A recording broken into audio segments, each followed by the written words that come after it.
Hi guys, मैं हूं मोहित मिश्रा। आपका एक बार फिर से स्वागत है मेरे चैनल एमपीपीएससी क्रैक्ड में।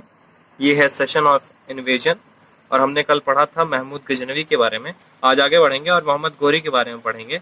जो मोहम्मद घोरी था वो घोर डायनेस्टी का राजा था, घोर वंश का राजा था और वो अपने राज घोर या अफगानिस्तान में राज करता था अपने भाई के साथ, जिसका नाम था गियासुद्दीन घोरी। फ्रेंड्स, घोरी और गजनवी में कोई कंफ्यूजन नहीं रखिएगा, क्योंकि गजनवी का जो एम था वो घोरी के एम से अलग था। घोरी का एम था सिर्फ अपने एम्पायर को एक्सटेंड करना, अपने राज्य की सीमा बढ़ाना, और गजनवी का मेन एम था भारत की वेल्थ को लूटना। सो आइए अब आगे बढ़ते हैं और देखते हैं घोरीज मेंशंस कि मोहम्मद घोरी ने भारत में कब कब आक्रमण किया और कहाँ कहाँ किया। घोरी ने 1175 में 1175 में मुल्तान पर हमला किया और उसे अपने कब्जे में कर लिया, अपने घोर साम्राज्य में मिला लिया। और 1178 में उसने गुजरात पर हमला किया। उस समय गुजरात के राजा थे भीमदेव सेकंड, भीमदेव द्वितीय, और वो राजा बनने लायक नहीं थे, वो उम्र में छोटे थे, करीब 12 साल के थे। तब उनकी माँ ही राज्य को संभालती थी। उनकी माँ का नाम था नायका देवी, और उन्होंने ही घोरी के हमले से उसे बचाया था, भीमदेव को बचाया था। और नायका देवी ने अपने विश्वास पात्र लोगों को युद्ध में भेजा, जिन्होंने घोरी को हरा दिया और उनके राज्य को सुरक्षित किया। 1179 में घोरी ने पेशावर पर हमला किया और 1181 में लाहौर पर हमला किया, जो कि रावी के किनारे बसा हुआ था। और 1189 में उसने भटिंडा या उस समय तबर हिंद कहलाने वाले देश पर हमला किया और उसे अपने कब्जे में कर लिया। और सबसे इम्पोर्टेंट वार जो उसका हुआ वो था पृथ्वीराज चौहान के साथ। पृथ्वीराज चौहान चौहान वंश के राजा थे। फ्रेंड्स, हुआ क्या था, पहले हमने कई बड़ी बड़ी डायनेस्टीज के बारे में पढ़ा है। तो एक्चुअली उन डायनेस्टीज के खत्म हो जाने, उन वंशों के खत्म हो जाने के बाद भारत कई छोटे छोटे साम्राज्यों में, छोटे छोटे राज्यों में बंट गया था।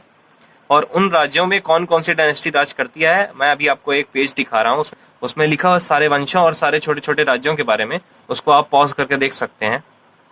तो जो पृथ्वीराज चौहान थे वो अजमेर के राजा थे और दिल्ली तक उनका शासन था, दिल्ली तक उनके राज का फैलाव था। तो घोरी ने उनके राज पर हमला किया, उनसे युद्ध लड़ा तराइन पर, जिसे तराइन का प्रथम युद्ध या फर्स्ट बैटल ऑफ तराइन कहते हैं। ये 1191 में 1191 एडी में लड़ा गया था। मैंने यहाँ एक चार्ट डायग्राम बनाया है। पहले हम पृथ्वीराज चौहान के बारे में थोड़ा सा जानते हैं। पृथ्वीराज चौहान चौहान वंश के तीसरे रूलर थे और उनकी राजधानी थी अजमेर। और उस समय कन्नौज के राजा थे जयचंद, जिनकी बेटी थी संयोगिता। और पृथ्वीराज चौहान संयोगिता से लव करते थे और इसीलिए पृथ्वीराज चौहान संयोगिता को किडनैप करके ले आए थे और उनसे शादी कर ली थी। इस वजह से जो जयचंद थे वो काफ़ी नाराज़ थे पृथ्वीराज चौहान से। और पृथ्वीराज चौहान ने एक और राजकुमारी से शादी की थी। उनका नाम था इच्छणी, जो कि माउंट अबू रीजन के राजा की बेटी थी। जैसे कि हमने पहले पढ़ा है कि भीमदेव सेकंड, जो कि गुजरात के राजा थे, वो भी उनसे शादी करना चाहते थे इच्छणी से। और क्योंकि पृथ्वीराज की शादी हो चुकी थी इच्छणी से, इस वजह से भीमदेव भी उन पर नाराज थे। तो जितने भी राजपूत रूलर्स थे यहाँ पर, वो पृथ्वीराज से खफा थे और पृथ्वीराज से उनकी दूरियां बन गई थी।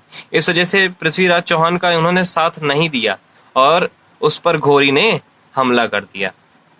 घोरी भारी पड़ रहा था, लेकिन साथ मिला गोविंद राज तोमर का, जो कि उनके एक कमांडर थे, दिल्ली में उनके कमांडर थे, सेनापति थे। और चामुंड राय, जो उनके विश्वास पात्र थे, उन्होंने उसका साथ दिया और घोरी से युद्ध लड़ा।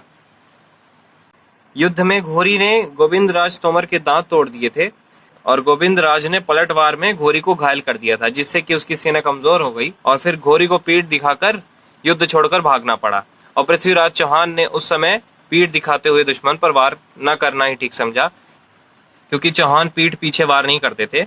इस वजह से घोरी बच गया और सेना को पूरी तरह से तैयार करने के बाद उसने एक साल बाद 1192 में 1192 एडी में तराइन का द्वितीय युद्ध लड़ा। सेकेंड बैटल ऑफ तराइन के लिए तैयार हो गया और उसने तब तराइन के मैदान में आकर पृथ्वीराज चौहान से संधि की मांग की, संधि प्रस्ताव रखा और पृथ्वीराज चौहान ने उसे एक्सेप्ट कर लिया, स्वीकार कर लिया।